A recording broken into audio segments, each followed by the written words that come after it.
Hello, everyone. Welcome to Mining Now. I'm your host, Jared Downey.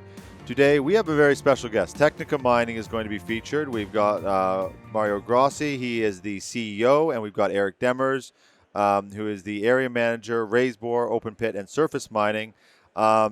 Technica, um, everybody knows you, very well respected in the industry. Thanks, man. So, and then of Thank course you. you host Change Itself. Yep. So we produce some episodes for you. It's a lot of collaboration.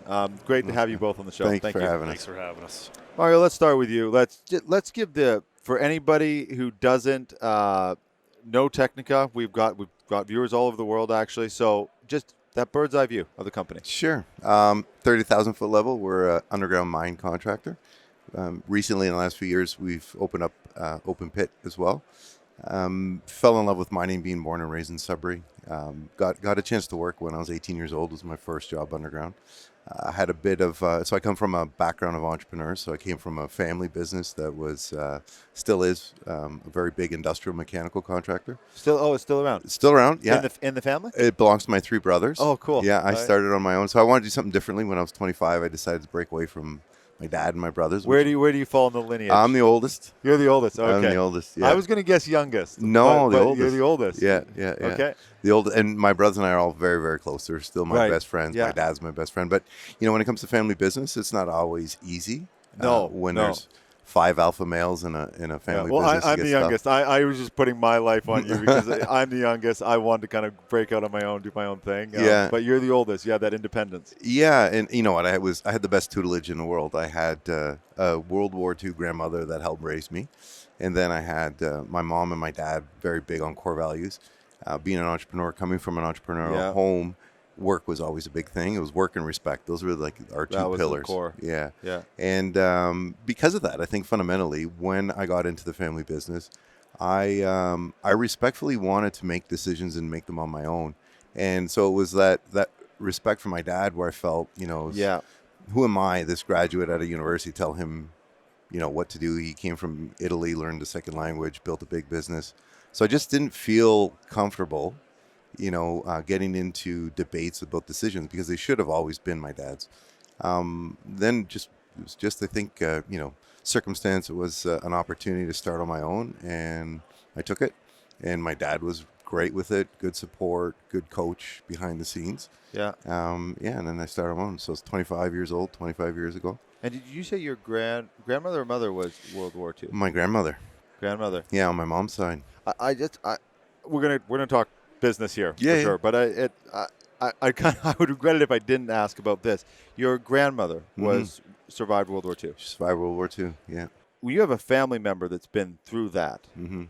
that must make it sort of like the day-to-day challenges, the big risk of business, all that stuff. There must be that little thing inside you. This is not Significant. significant. No. Exactly. Does that kind of take away even some of the fear of taking risks? Because you started taking a risk quite a young age. Mm-hmm. I think the risk taking really would have come from my father, being Right, an okay. entrepreneur. But what I got from my grandmother was gratitude. It Right. was any challenge that we would face today is nothing compared to what she would have faced and overcome. So, growing up, because my second brother, or my first brother, second boy, is only 15 months younger, and then 12 months from them, and then 17 months to my youngest brother. My mom needed some help, and my grandmother didn't speak a word of English, so she spent 40 years in Canada.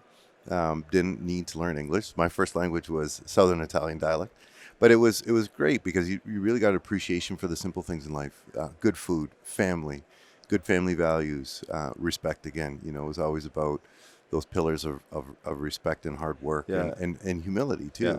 And I've seen you I actually don't know if I think we've met very briefly, but I've just seen you interacting with people, and I can see what you're talking about even in your interactions. And just quickly starting when you started, what was the start of the company? Underground construction. And how did you what did you have to work with to begin? I had that experience from when I was 18 working for my father. I got to work underground. Yeah. Always come from an industrial background, so erecting structural steel, fabricating structural steel, pouring thousands of meters of concrete with my father and my brother. So we really got a flavor for the know-how. So the actual knowledge of the business was kind of entrenched in my brothers and I. The route I chose through university was the business route. I was always fascinated by, the business side of the business. I gravitated towards that. So I went to Laurentian, got a BCom, went to work right away, and then working in the family business. And then about 2 years after, I decided I think I'm going to try to give this a go on my own. There was an opportunity to take a job underground. Tiny contract. It was at Creighton Mine, was my first project for Inco back in 2000. And, it's just that typical story. You start with 3-4 people, and it just slowly grows and slowly grows. Yeah, sometimes in my mind, we're still in the 2000s. I know. And I think when you say 25, I'm like, yeah, so it's kind of the late 80s. No, it's 2000 that you started, because it's been 25 years now, right? Let's talk about our Heavy Industry World Tour, brought to you by Savannah Equipment, supplying mining equipment worldwide. And Corporate Traveler Canada, helping companies travel the globe simpler, faster, easier. We are heading to events across North America and Australia and filming episodes on location. Email us at info@crownsman.com to be part of Crownsman's Heavy Industry World Tour. Use drone data to map, measure, and manage your work sites with survey-grade accuracy. Propeller transforms your photogrammetry and LiDAR surveys into a realistic, interactive 3D map. That map is where collaboration happens and accuracy wins every time. It's a cloud-based workspace for project teams to measure and manage their reality in real time from any device. With survey data, designs, measurements, and media in one place, the right data is always ready to go. It's time to replace rework with great work and make great work the status quo. Visit propelleraero.com to learn more. CIM is Canada's leading technical institute dedicated to the sustainability of our industry. Members enjoy professional growth opportunities through CIM libraries, publications, webinars, societies, and the job board. Experience the CIM community firsthand at the Conference of Metallurgists, August 19th to 22nd, ICARD, September 16th to 20th, and the CIM Health and Safety Conference, October 6th to 8th. Visit CIM.org for more information and join CIM today.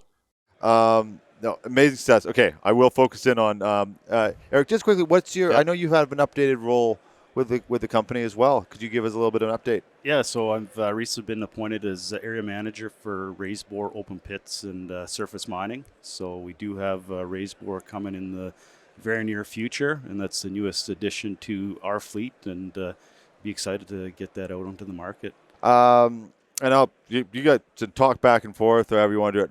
Where's today, 25 years later, where's the bread and butter of the company?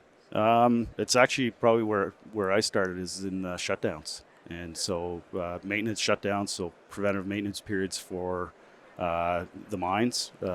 We were in Sudbury, obviously, and took a lot of planning and effort to knock those out of the park. You got a very short window, be it sometimes it's a week, sometimes it's a month, but there's a very specific scope that's got to get done, and we got really, really good at it. Does your mine plan keep up with changes on site? When it comes to managing a mine, you never know what's around the corner. When conditions change and you need answers yesterday, don't get held back by your scheduling software. With Micromine Elastri, you can explore a broader range of scenarios, rapidly test options, and slash your waiting times. Account for more in your mine plan and be ready with the right answers when questions arise. It's time your software matched the pace of your site's demands. Visit micromine.com/Elastri to learn more. Capital Limited are a leading global mining services provider with expertise across the entire mining value chain. Their end-to-end services include exploration and production drilling, in-surface and underground operations, load and haul, as well as assay laboratories. For 20 years, they have delivered best-in-class safety performance, professionalism, and reliability to customers worldwide. Capital have recently expanded into the Americas, where they continue to deliver the highest standards of excellence in mining services. Learn more at capdrill.com. And what's the competitive? What's the advantage you have because you're so big in that space? What is it that gets you that work? I'll let you jump on that. Yeah, no, I think it's more the experiential piece. The fact that we've slowly earned the trust with our clients. If you can imagine, for a mine to stop its operations for certain periods of time for planned maintenance or unplanned maintenance, every hour counts, every minute counts, and we really earned a very strong reputation in Sudbury by being able to execute on time, on budget, and it's a big component for our clients. And what is it? The planning part. I mean, I would imagine though you're still running into surprises, even if it's down to an hour. Mm-hmm. How do you sort of how do you approach that in that planning stage? Well, I think, and I think to Eric's point, the reason why we had built this reputation is because we've pretty much tackled every type of emergency shutdown that you can imagine in an ore handling circuit underground.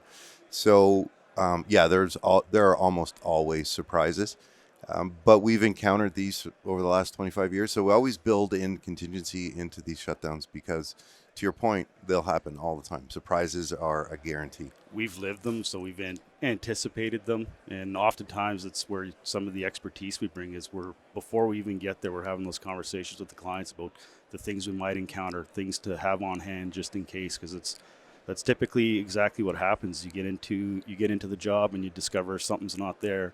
If you don't have the materials ready, the mine can't afford to be down. So, what size of mines is Technica working with?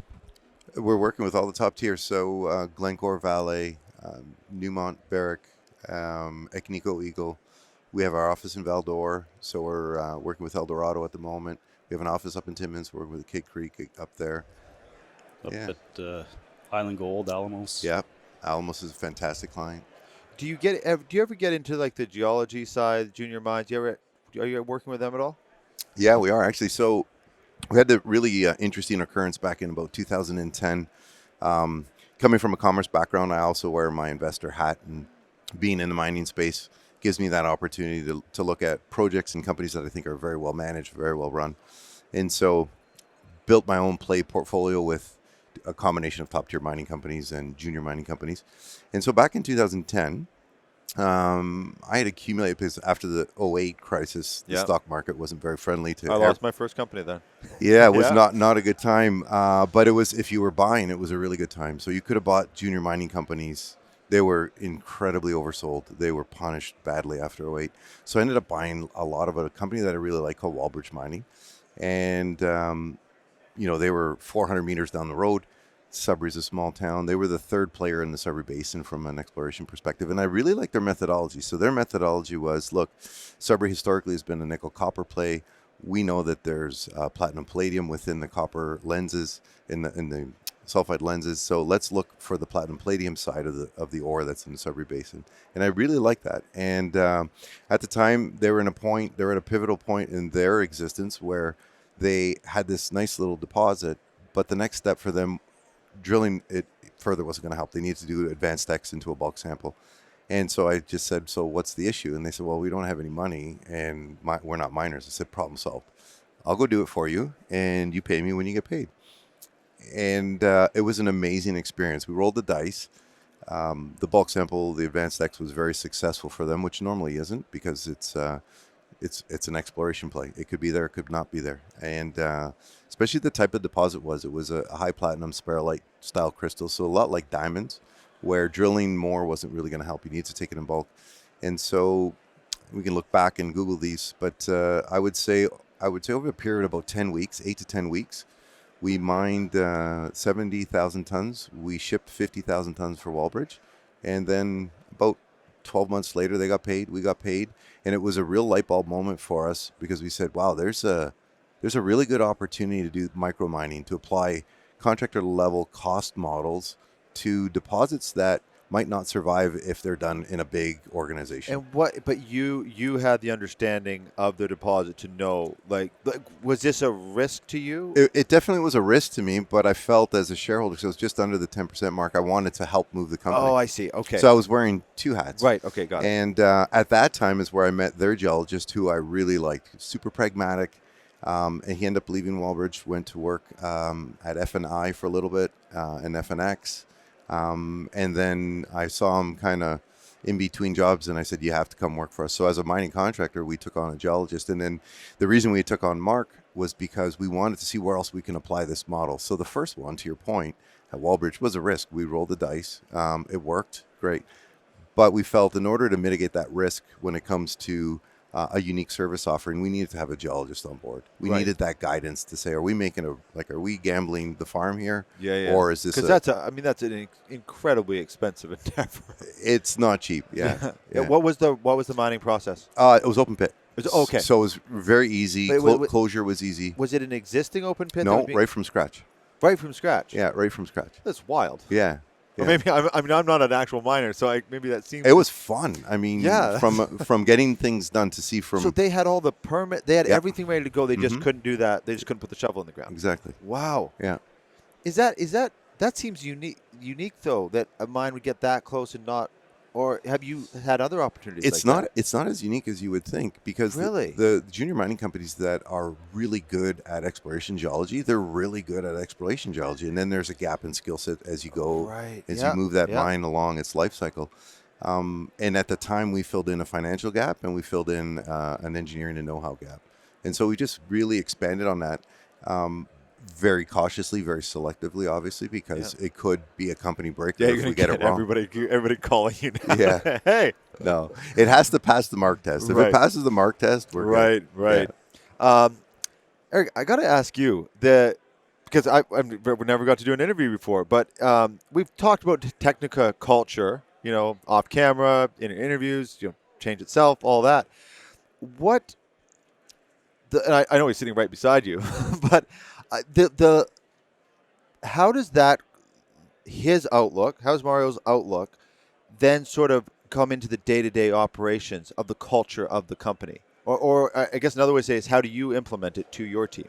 I think Mario touched it right at the beginning when he talked about family and how family is important to him, how close he is, and that's really what we try to instill within.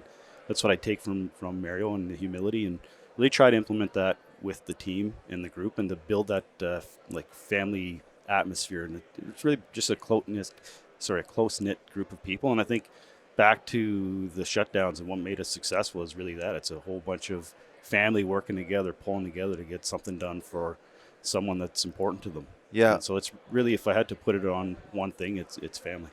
That you kind of also get to be a part of that. You were involved in the company when you did that project, right? Oh, many. Yeah.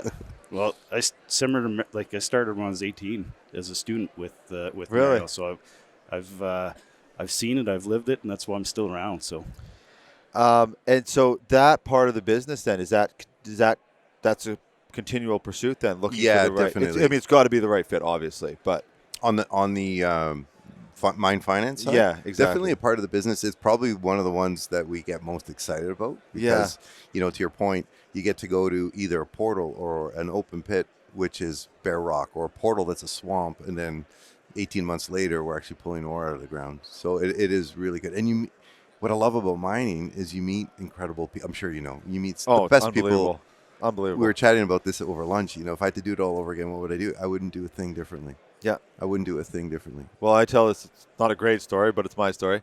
We wanted to get involved in more local stuff, so there was sort of a festival or something, anyway, right outside our office. So we went, well, we'll do some interviews for you. So we ended up doing like sandwich and soup reviews and pizzas, and I couldn't believe how much, and they were very nice people, but I couldn't believe how much I hated it. Oh, no. I love food. Yeah. But I just want to eat it. Yeah. I don't want to talk while I'm. But mining is it's like home. Like, I do other shows, but when I'm doing the mining shows, that's where I want to be. I grew up around pulling wrenches, equipment, and piping and pumps and all that sort of stuff.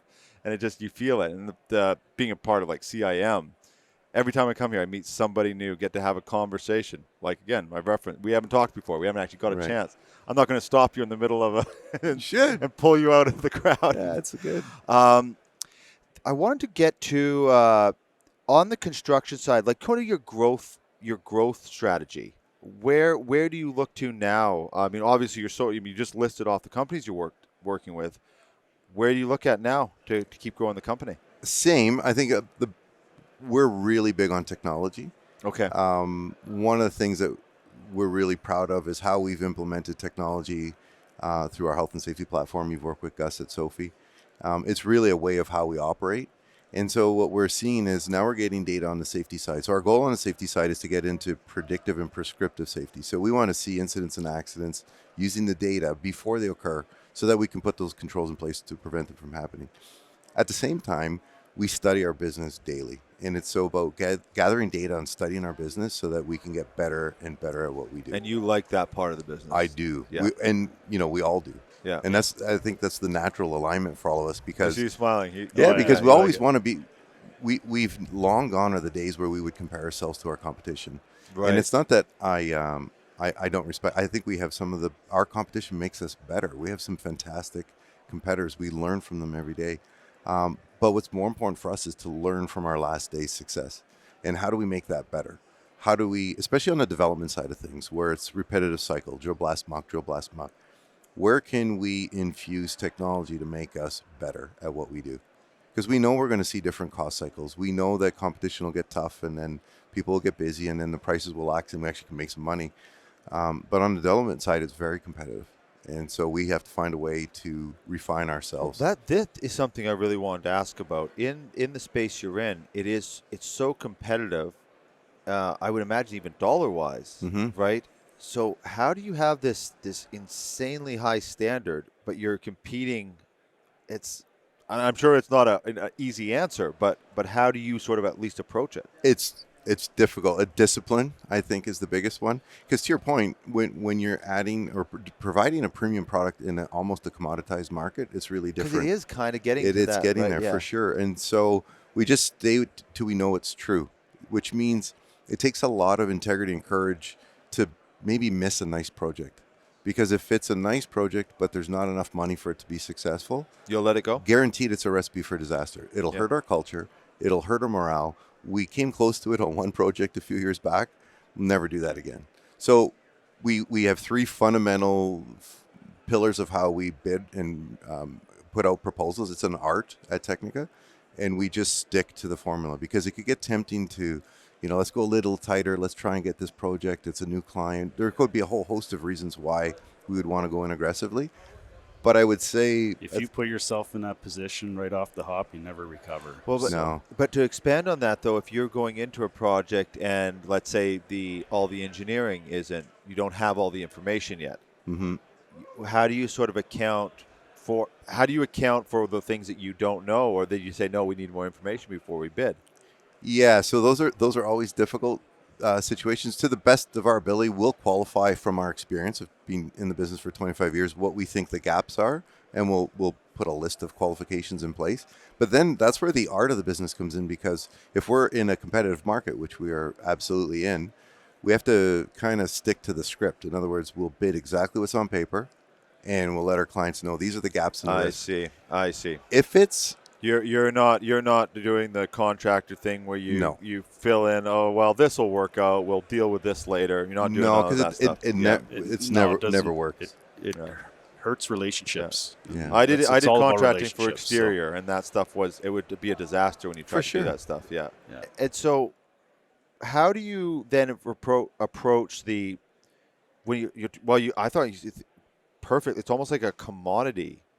Now, how do you approach that in the actual operation? I mean, things like SOFI, the safety element, tracking, all that stuff, I'm sure that helps. But what do those elements give you? Just that, I mean, it's a tiny little edge you're looking for now. It is a tiny little edge, but we still think there's a lot of opportunities to be better. Lots of tiny little edges. A lot of tiny little edges. And at the end of the day, it's really aligning ourselves with clients that share our core values. Because there's price point procurement and then there's value procurement. We like to feel that we fit in the value side of things, where our price may not be the most competitive, but the total project value, we will outperform on the long run. And so what does that mean? Our safety record's fantastic, our documentation, our QA/QC, every I is dotted, T is crossed. And then I guess to answer the tough question is it's experiential. So it takes time for a client to really feel what the added values are, for them to quantify what they are, and then you just hope that it's seen on the next tender. And retaining people. I think the other piece is the people. Not just retaining them, but if you got good people and the culture that we're working towards building, and some of the things we're implementing with SOFI and just our way of being and our values, it really goes a long way into making sure that we have the right people, the right mindset, and people that's what they want to do. We're all pulling together. You're kind of you're a big fan of F1, right? Oh yeah. Yeah. So I remember that from your talk. Is that have some of the lessons from that? Has that transferred over? Is it transferable? 100%. Yeah. 100%. I always like to look like this is why our team is so strong, is we really are fortunate to see the world the same way. We see these opportunities, these pockets of being better. A lot of it does come from motorsports. Yeah. When I look at motorsports, there is no room. There's no room. And when I see them fighting for 1/1000th of a second, and I look at our business, and we've got like 3 minutes, sometimes hours. So if we can refine if we can get development, and I'll speak specifically to development, because on the construction side of things, it's one of the reasons why we're strong at it is we're very creative. We don't we have a good group of people that think outside the box, and so from a construction perspective, we can be the lowest bidder and still be profitable because we look at it and we approach it completely unique every time. So every time we've executed, say, a loading pocket that has to be removed and replaced within 3 weeks, we've done, I don't know how many of them now. So we really have that methodology of how we're going to do it. So we could do it cheaper and we do it quicker and we are more profitable. On development, it's difficult because, like I said, it's repetitive. It's drill black muck. There's very little room for creativity. It's a cycle, and so within that cycle, though, and how we do our development is where the pockets of opportunity lie. Yeah, and now from a team perspective, then though, you're gonna almost have to be getting that feedback then from everybody to find that little. It's there's a great interview I should send to both of you. It's a Bezos interview. It's so fantastic how he runs the meetings. It's start at the bottom level. So he does this really neat thing. Have you ever seen the interview? No, I would no. definitely want to see it. Yeah. Now. So he does this really cool thing where he doesn't do presentations. He writes paragraphs. So I've tried doing it. I don't think I have the IQ of Bezos, so I'm taking like 2 weeks to prep for meetings now. But he writes everything he wants to do in paragraphs. Then he doesn't send it to people before. In the meeting, he hands it to everybody and gives them 30 minutes to read through everything. Then he starts at the bottom rank, and everybody gives him feedback. And then he's making notes while he's doing it. By the time gets his turn to speak, he hasn't given any opinions yet, just write what he wanted to do. He's scratched stuff off, he's refined it, and that's how they have this unbelievable. That's how you can get a tube of toothpaste in, 18 hours. But it's that refinement. You're doing that. You're not doing it with a little light package. You're doing it with equipment, with gear. How do you approach? So that's his approach. Is lots of days. How do you approach getting that feedback? Those little 1,000 little edges. I'll jump in. Yeah. So that one's some similarities to Bezos, I guess, in the fact that it's coming from the worker. It's from the ground up. So with Sophie, we're able to, when we're in the field, we're talking to people, and we're collecting feedback. They're also providing feedback when they're filling in their documentation. So on a day by day, hour by hour, we're reviewing this stuff. We're in constant conversation to make things better. Flow. So it's just a continuous flow. Man. So the more we make it better for the person that's doing the work at the face, and then the supervisor and the superintendent, the better information we get to make better decisions to run the business. And that's trickling into equipment now, maintenance, and we're just, all the different facets of the business are taking on this kind of the win that we got from taking on Sophie and doing that implementation. So the more data we're getting, we're collecting it, we're putting it together, we're sharing it back to the workforce, and they're making decisions based off that information. And it's a great way to get better and better. It's like one giant continuous meeting. Yeah. But to that point, I mean, I look at, my experiences growing up, when I performed my best, being 18 years old, running a shutdown. But when I performed at my best, I felt safe, I felt situated, and I felt that there was nothing I couldn't overcome. And one of the things that I wanted to do, and why I kind of left, is that, ironically, I wanted to be heard even more. And I had to respect the relationship with my dad, and that's why I started on my own. But the point is, we really understand the value of our workforce being a voice for us. And so when someone comes up with an idea and it falls on deaf ears, you'll probably get about 3 more good ideas out of that person on their time with you. And then they're going to resign. They're not quit, but resign giving you ideas. It's, At very least, they're going to always be looking for what's the point? I gave you ideas before. You don't listen. We're listening. I left my last job for the same reason. Yeah. Yeah. And everybody in the organization, and then back to the F1 analogy and parallel, everyone has something extremely important to do. Every role is equally important. We have different responsibilities, but every single activity that happens is important. And if we want to if the end result is to be the best in the industry, then we have to listen to everybody's input. And if it's not valid, then it's our job to provide the feedback to say, hey, look, we considered it, but these are the reasons why we don't implement. But at least we close the loop, and Sophie's a big tool for helping us. So something I'm curious about. So, okay, just a quick clarification. That sort of commodity style now that's in the industry, is that newer? Is that within the last 10 years it's kind of turned to that, or has it been like that for a while?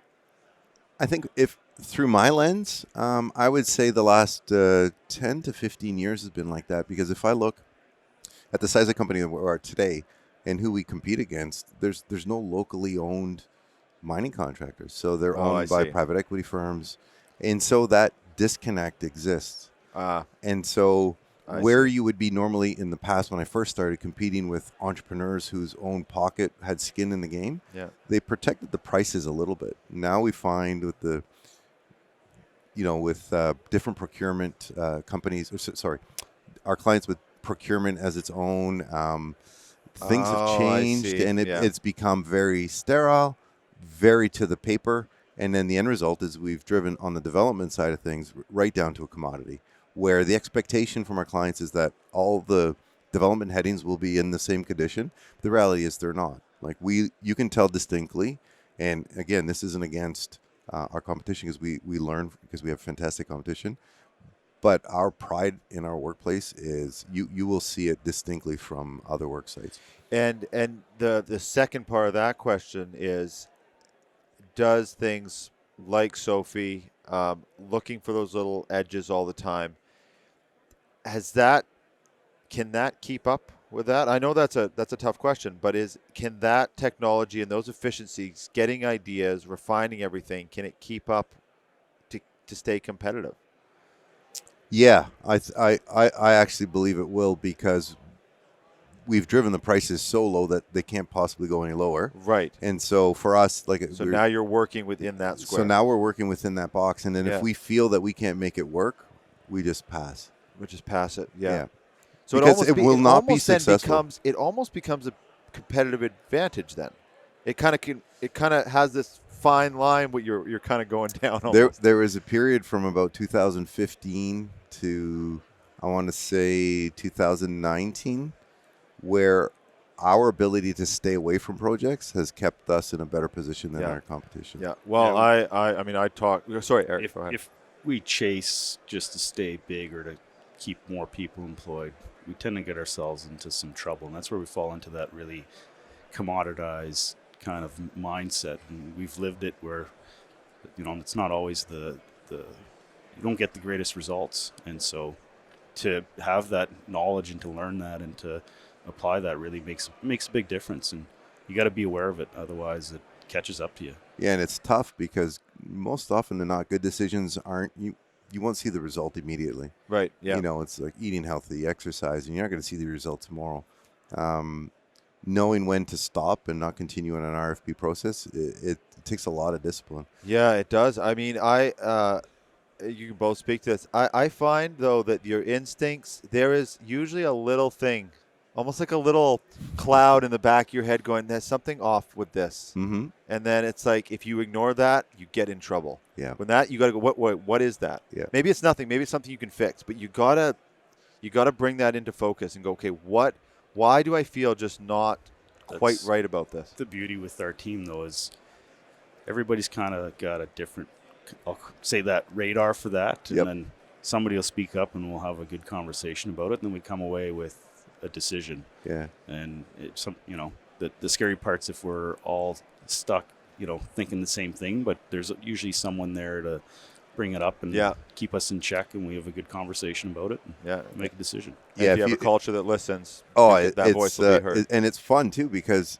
you think, for example, Mario's always going to be aggressive, or Mario's always going to be.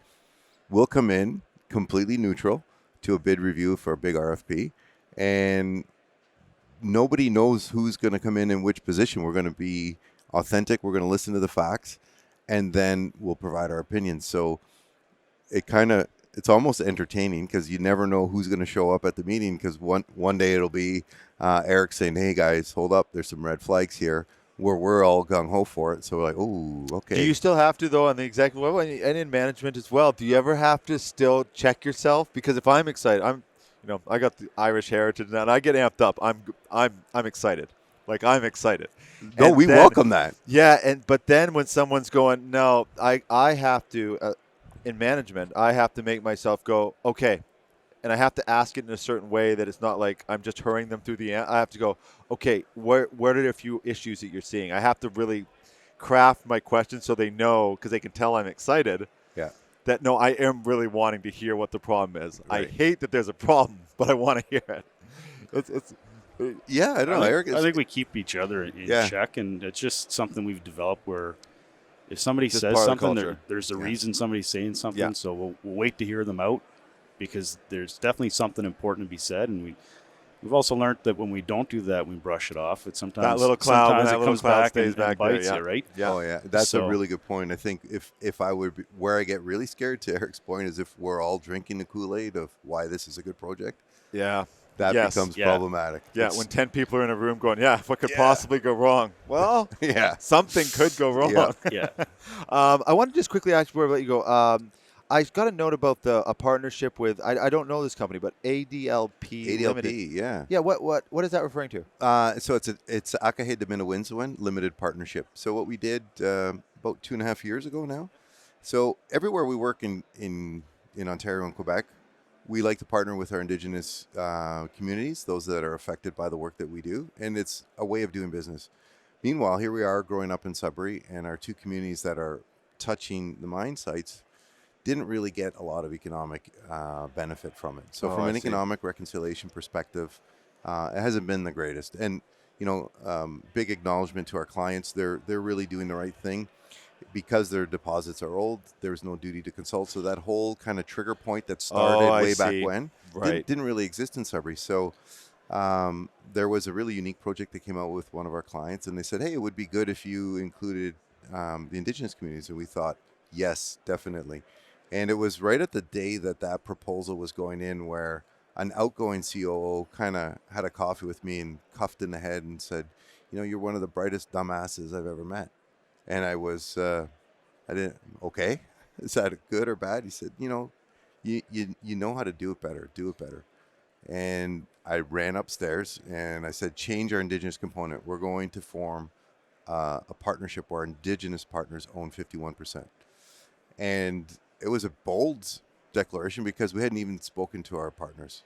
We just knew that, okay, we're going to do so right by them that hopefully they'll like us. And then after 2.5 years, I've probably gained for sure 2 best friends and about 10 others that I would say now are near and dear to me from the collaboration. So now everything that we perform in Sudbury Basin goes through ADLP. So Technico is the operating partner.